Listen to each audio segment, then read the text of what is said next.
Sharla Butler, welcome to the Women in Business Impact Lab podcast. Thanks. I'm so glad to be here. It is a pleasure to be with you. Dr. Angela Schill and I are co-hosting this episode today, and we're just really thrilled to have a chance to talk with Sharla about her journey as a female executive and leadership lessons she's learned along the way and that she would like to share with everyone. Today, we're specifically going to be talking about learning how to be a better leader as a new executive. Anyone can be a leader regardless of title or role, and certainly we advocate for everyone to feel empowered to lean into their leadership wherever they may be within a organizational hierarchy or whatever. But when you find yourself promoted into new roles, particularly into new executive roles, it's a different kind of set of challenges that are associated with it, and frankly, a lot of times there's not a lot of preparation that comes with it before you're just kind of thrown in the deep end. So this will be really what we explore and unpack together today. As we get started, I just wanted to share Sharla's bio with everybody. Sharla Butler has enjoyed an impressive 29-year career in the direct selling industry, working with multiple Utah-based companies. She currently oversees cross-functional efforts to commercialize products in all 30-plus markets. As the Director of International Commercialization at doTERRA International, she chairs an internal committee to review and approve product requests, and she and her team then work with all departments to plan, prioritize, and project manage thousands of product launches each year. She has also taken on an active role in improving existing processes and in implementing new ones. Now, I could go on and on and on, but I'm going to pause there, Sharla. Is there anything else you would like to highlight from your own background before we dive on into the broader conversation? No, I think mostly it's just been a learning and growing experience for me through and you mean personalized wise, or with my family, or is that what you're asking Yeah, me? if Okay. yeah, if there's anything else, I mean, obviously we're going to explore your journey throughout the conversation today, but yeah, at the out front, if is there anything that would be helpful for the audience to know before we dive in? Mhm. I I will say that becoming a leader and has been important for me because the DEI committee at doTERRA asked me to join the LGBTQ Mm-hmm. ERG, and I think that's been really important. And I think it wouldn't have been considered had I not been in the position I'm in. So I feel like as a new leader, that's also been something that's fell into my lap, if you will. I Mm-hmm. have a son, and so it's been really important for me to be able to have that allyship as well, and improve the employee programs here at doTERRA. So. Very good. Thank you for that. Angela, take it away. Well, I'm interested, Sharla, just off front, what has it been like for you to kind of watch the shift as you've been in the direct selling industry for almost 30 years? What does that look like? And maybe talk about some of the significant changes that you've seen as you've been in that role for so long, or in that business. Yeah. Oh gosh, the ebb and flow of the marketing is so unique in the direct selling industry, right? So it's totally different, but kind of the same. I don't know if that makes sense, but the marketing is very specific to it's really personal, because it's like, Angela, if I come to you, you're my friend, this is how I market. We target people that want to do that and share products, and doTERRA has really changed the way they do that marketing. It's one thing that I have noticed with them. They allow customers to place orders, so you don't really have to be a distributor, or they call them wellness advocates here, and do the business if you don't want to.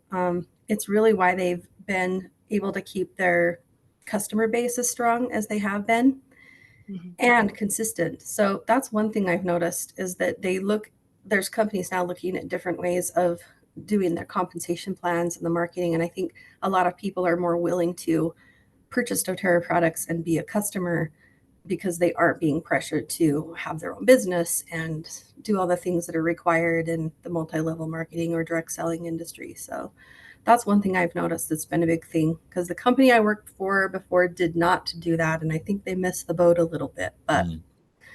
yeah, so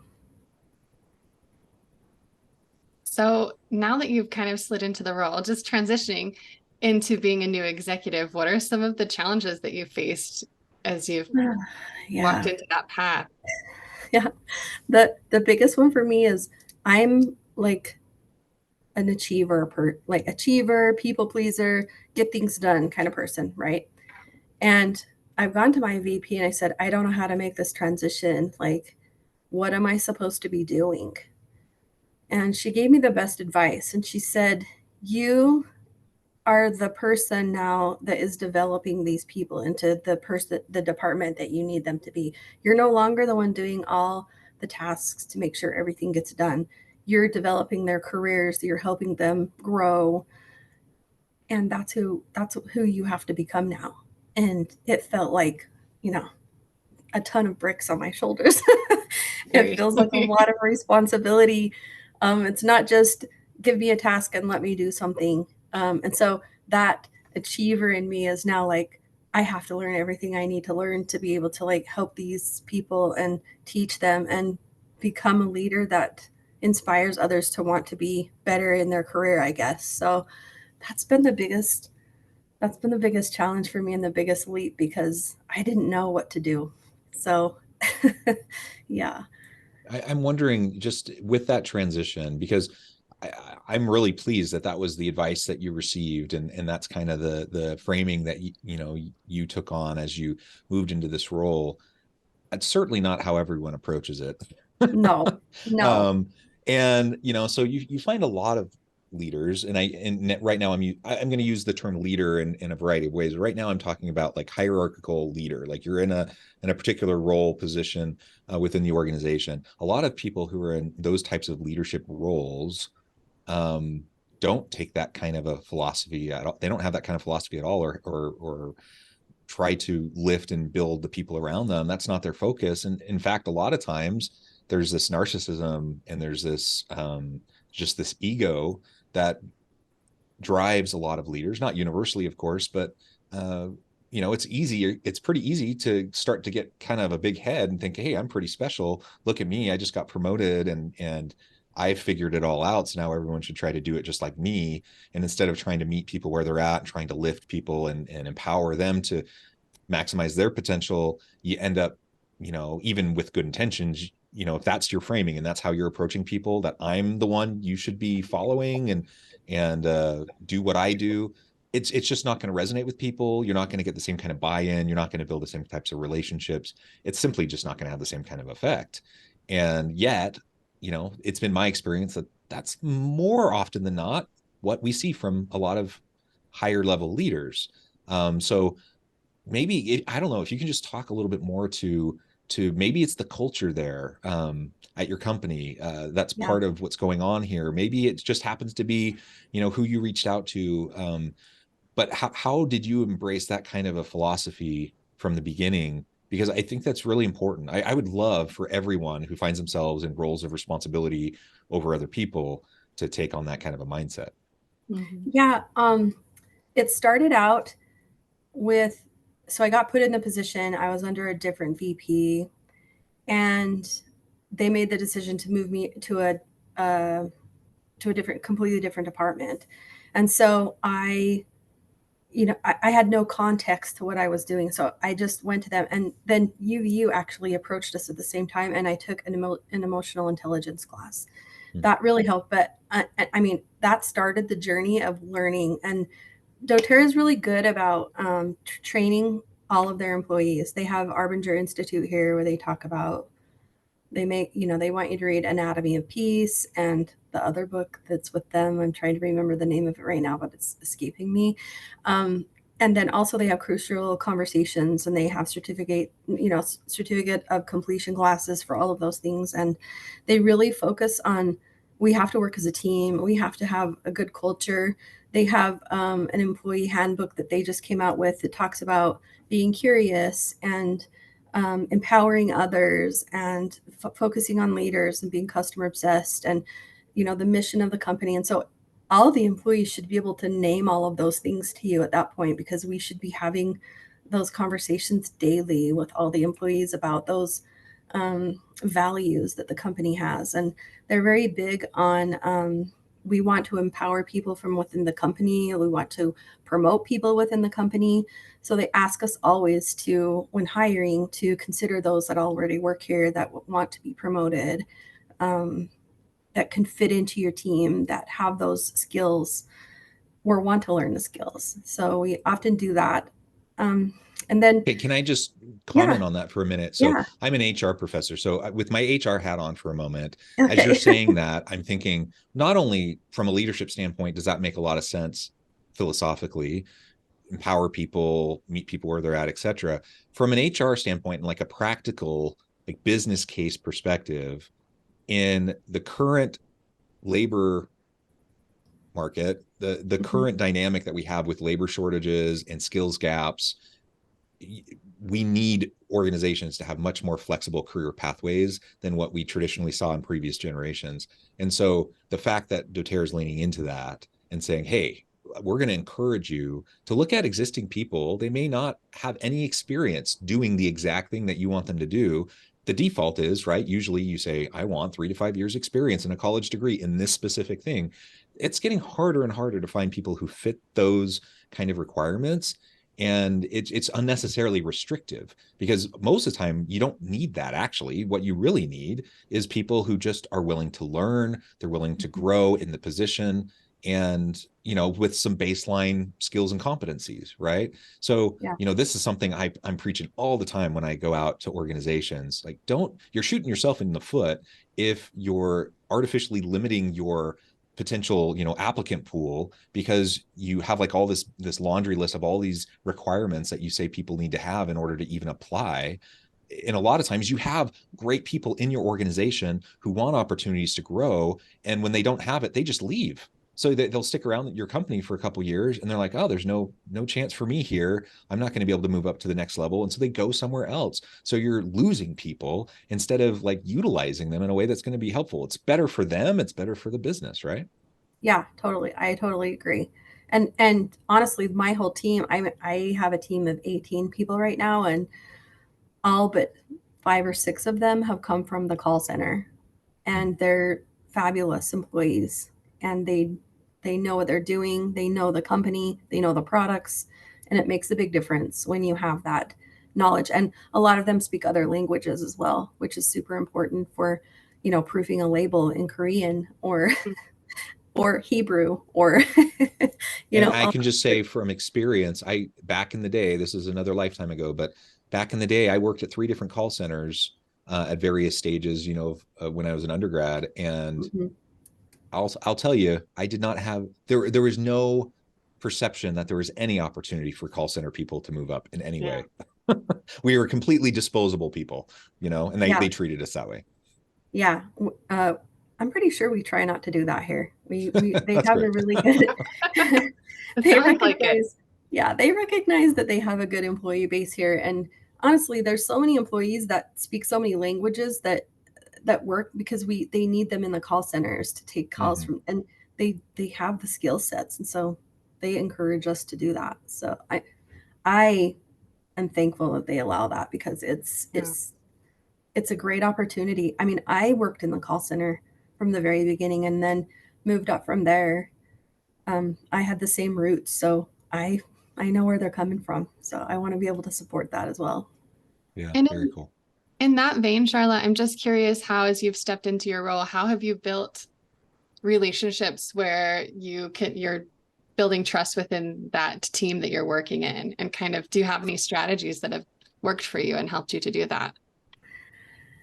Yeah, and I actually learned it in the executive leadership course I took at UVU. So give that a plug. It Great. was amazing. I was hired to do processes because that's my passion. I really love coming in and seeing gaps and being able to say, like, this is what I think we should do.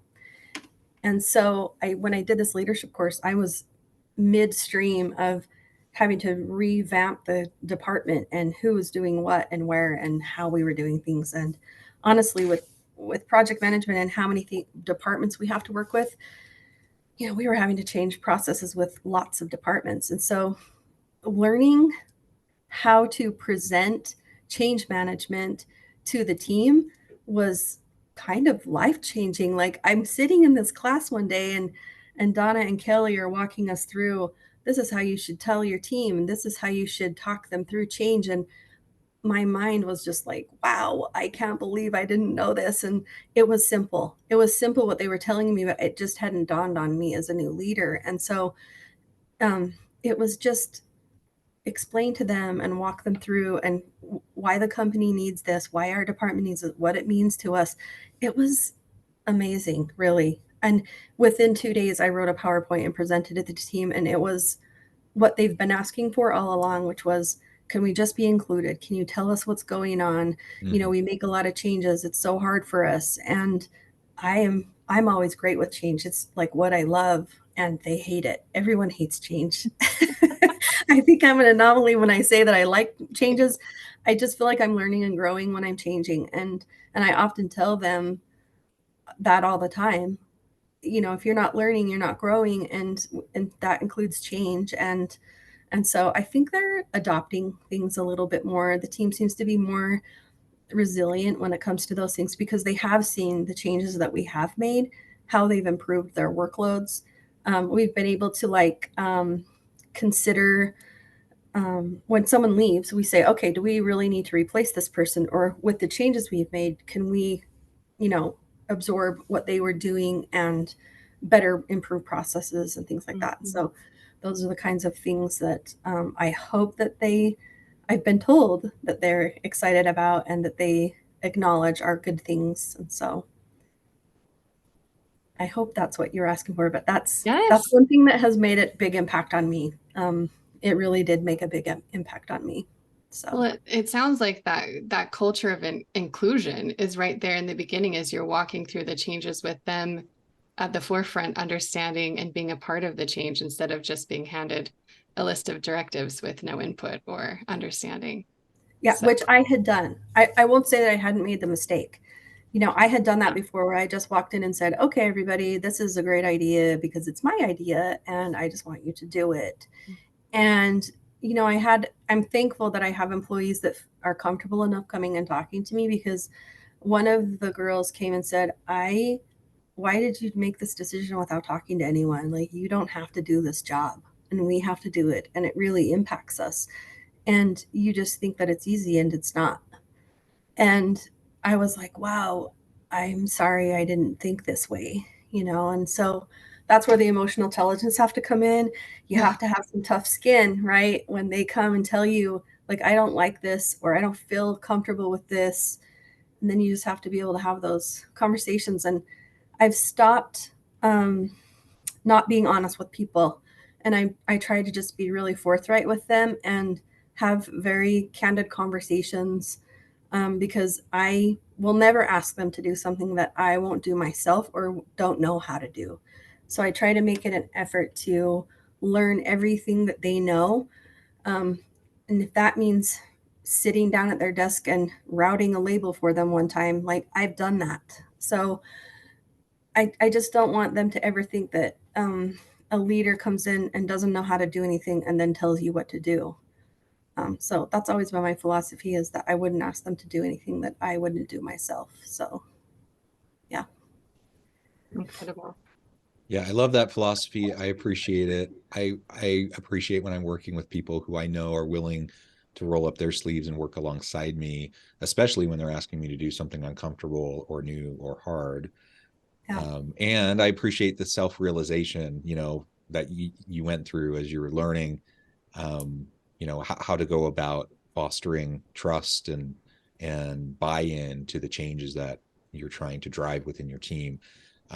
It's like you said, most of what we talk about, like Angela and I and Kelly and others, when we're talking about leadership, we're talking about change management or some of these topics, most of it's not rocket science. Most of it's fairly straightforward. Most of the time, if you're listening to it, you're like, oh, yeah, that makes complete sense.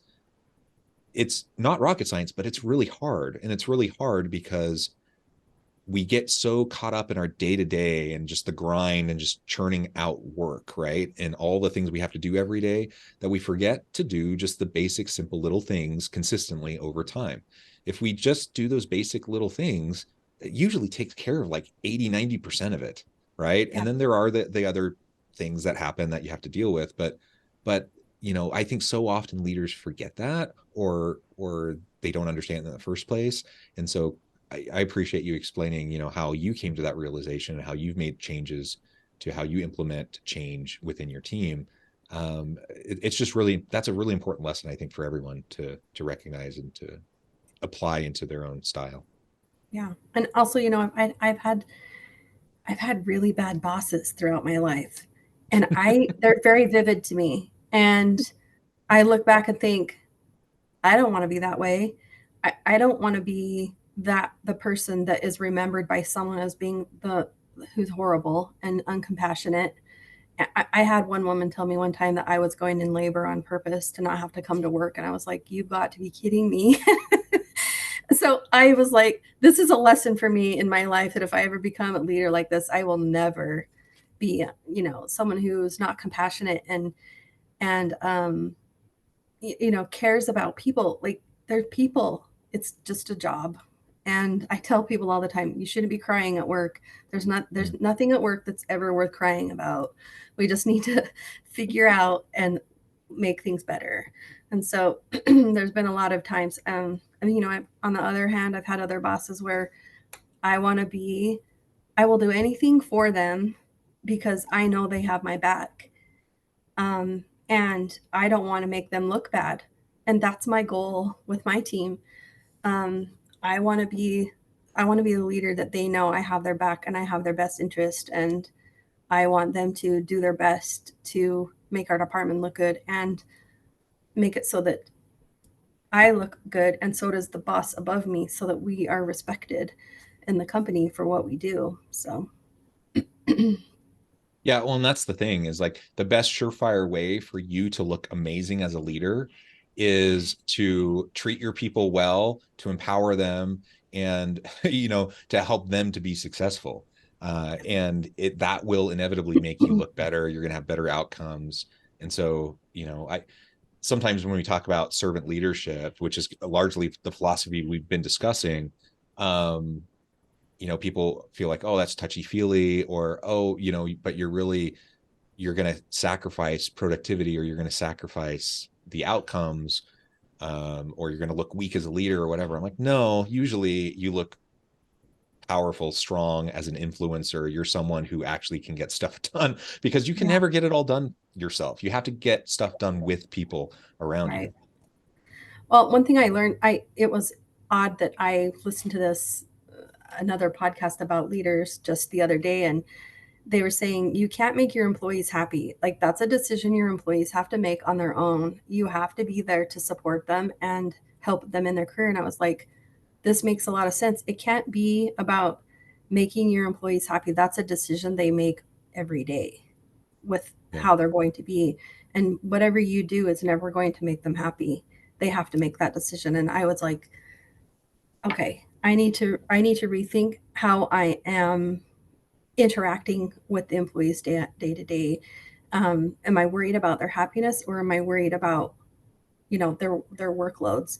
And it just helped me to like rethink how I handle things on the day to day and help them, because it's true. I didn't even think about it that way, but it really is true. Like, I can't make them happy. I can't be the one to like be responsible for their happiness. I'm here to help them with their job and get their job done and support them in what they need for their job. So anyway, it was a really good podcast to listen to. So it was good for this conversation, because I was like, yeah, this is exactly what I need to be doing. So Well, it sounds like you've done so much work on your own personal growth as a leader and stepping into this role you've mentioned taking the leadership course at UVU, you've mentioned podcasts and all of the resources that doTERRA offers as well, with crucial conversations and things like that. And I'm wondering, as you've kind of gone on your own, it's like you talked about in the beginning, there was this people pleasing piece of you and how you went forward doing things. And now you're shifting and talking about how you're focusing on supporting your employees in a specific way.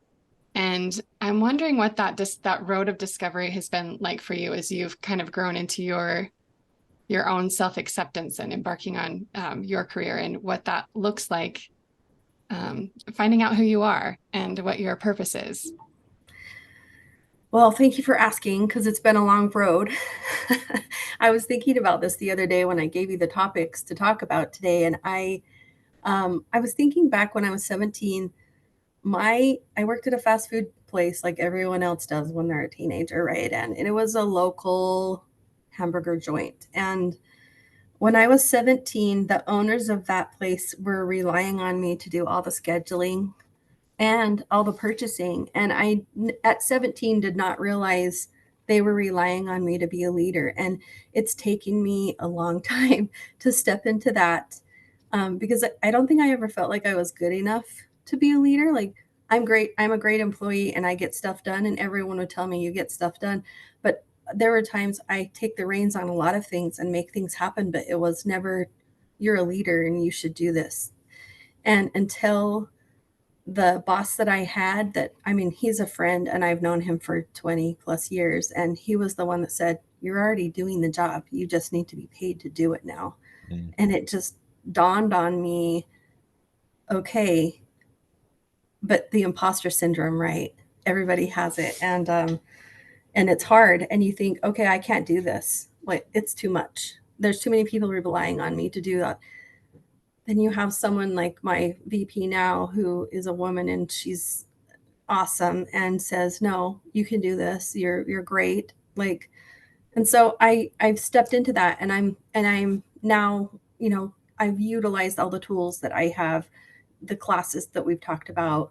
And I listen. I have an hour commute every day, back and forth from work. And so I try to listen to books. I heard someone say one time that CEO, and what was it, the effective CEOs or successful CEOs are reading books all the time. And so I thought, okay, I need to be more engaged. I need to be more engaged in learning to be better and learning that I'm good enough and I can do this. And so that's really what the focus has been. And a lot of that comes with navigating as a woman in leadership. A lot of people don't want to, they don't see you as that. They still question, to this day, the decisions you make. And it can be very frustrating. But I found that you stand your ground and you prove that you know what you're doing, and that has always served me. I can be the one that can sit at a table and I can have an opinion, and it's okay to have an opinion. You might not like it, but it can be done in a respectful way, and it can still be a conversation. I deserve to be sitting at the table having a conversation with you just as much as anyone else.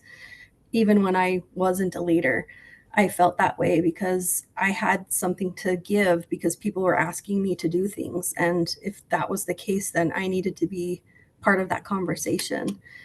And so I feel like, that has been the hardest part for me, when it just plopped in my lap and happened so quickly.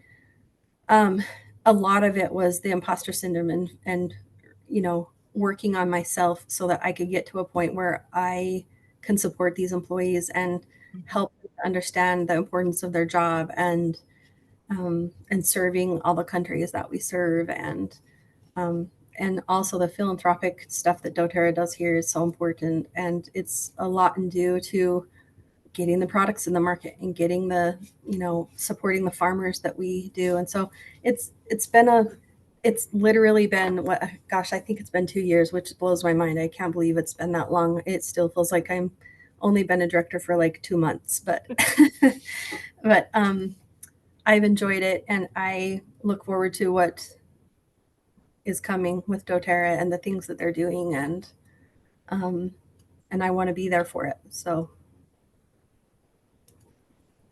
Those are powerful words of wisdom that you've shared with us. Really inspiring. well, thank you. Thank It doesn't you. feel that way, but thank you. I'm just trying to be better. Well, Well, Sharla, thank you so much. This has been a fun conversation. It's really been fun to get to know you and to learn a little bit more about your background and your journey and your experience. I know at the time we're going to let you go here in just a minute, but before we wrap things up for today, I wanted to give you a chance to share with the audience how they can connect with you and find out more about your work, your team there at doTERRA, and then give us the final word on the topic for today. The best place to go to see doTERRA is at doTERRA.com. You can see all of the philanthropic things happening there. My personal email here is sbutler@doTERRA.com. I'm happy to answer any questions about the company or the products or anything else. The last word of the day, is that what you said? Just to be kind and be better. We can always do better. So that's the word of the day. That's wonderful. Be kind and just do a little bit better every day. Wonderful. That's right.